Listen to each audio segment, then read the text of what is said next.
1, 2, 3, come on! Come on, come on.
pastillas.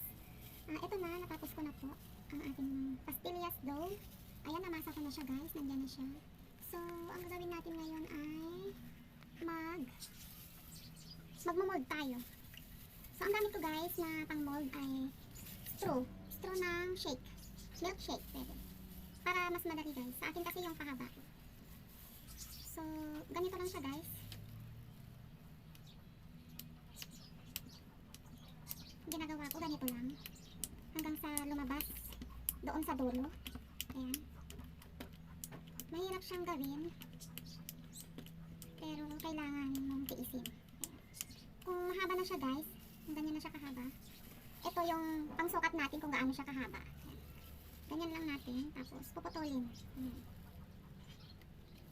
Pagkatapos kunin natin to, tapos idip natin sa asukal. Ganyan lang siya guys. Ayan. Separate na natin. Ayan. Pwede natin siyang balutin guys. Ayan. Napakita ko sa'yo kung paano siya babalutin. Ayan. Meron tayong plastic cellophane or yema wrapper. Ganyan lang siya. Tinanggal ko muna yung gloves ko kasi malagkit siya guys. Ganyan lang siya yung pagbalot. Ganyan.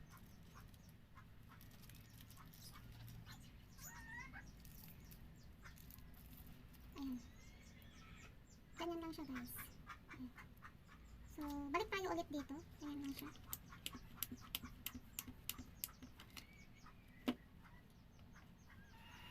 Dapat pantay-pantay guys para walang daya. Ganyan. So, ididip ulit natin sa asukal. Ayan.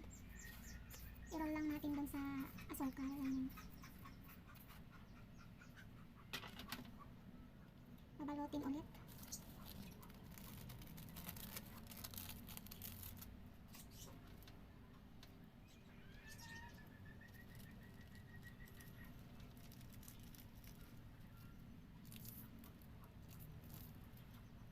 Ayan.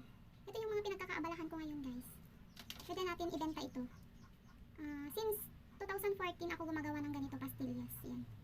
Pure pastillas. Wala siyang halong harina guys. Masarap siya. Ito siya. So, balikan na natin mamaya guys. Pagkatapos ko gawin to kasi matrabaho siya. So, mamaya ulit guys. So, mag-wrap na ulit tayo guys.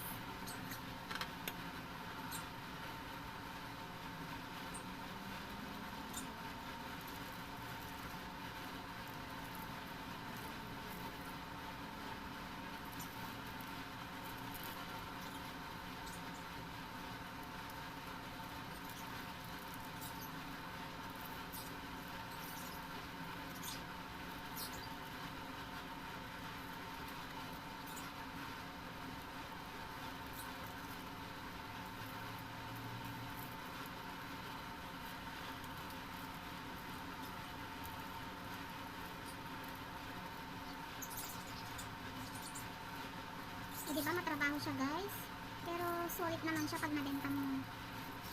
Istiis lang, tsaga lang guys. Nakikipang pangkabuhayan din to.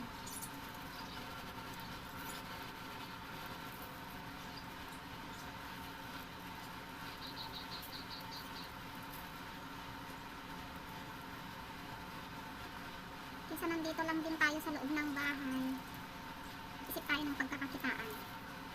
Yan. Last na paggawa ko ng ganito, ng pastillas, noong March. Simula nung nag-lockdown na guys, hindi na ako, pinigil ko nang gumawa. Pero ngayon, miss ko lang kasing gumawa ng pastillas. At kailangan ko ulit magbenta kasi gusto kong makaipon ulit ng pera. Diba? Saka nabuboard na rin ako guys. Promise, bored na bored na. Pas na muna ako sa pagwa-whitey ngayon.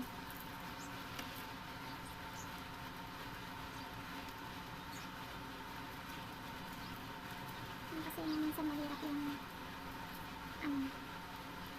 yung pag-wrap kasi minsan madikit yung ibang wrapper.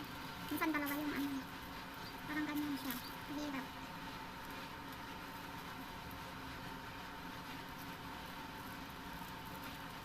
ang nagawa ko na pastillas guys is 256 pieces. Ang nagawa ko na ganito. 256 pieces.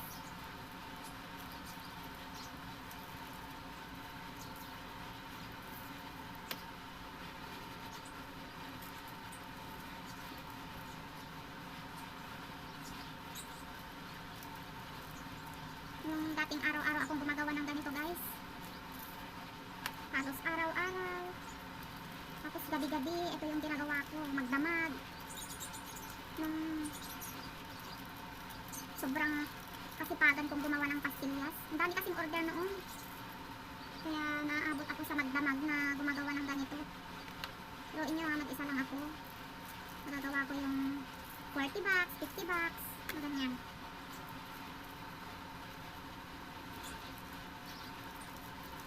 Pero nung kakapuyat ko guys, nagkaka-vlog ako kaya ayun, hinay-hinay na ngayon, hindi na ako pwedeng magpuyat-puyat.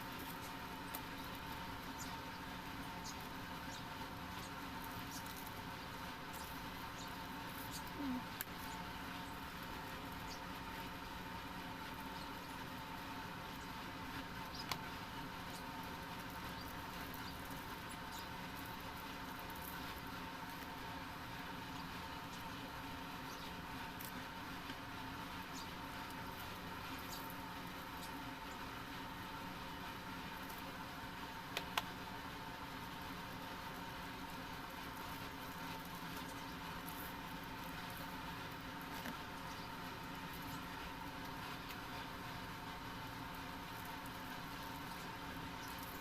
So, pagkatapos natin balutin guys, pwede na natin ilagay sa container.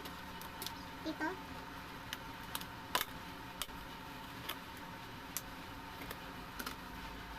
Ganyan, ilagay lang natin ganyan.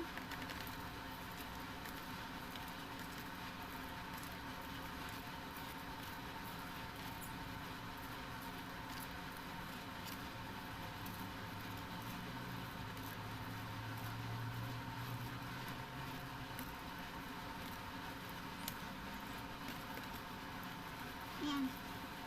Tapos na guys. Ayan. Pwede mo na siyang ibenta. Ayan. Ayan. Salamat. Thank you for watching guys. See you sa aking next vlog. Thank you.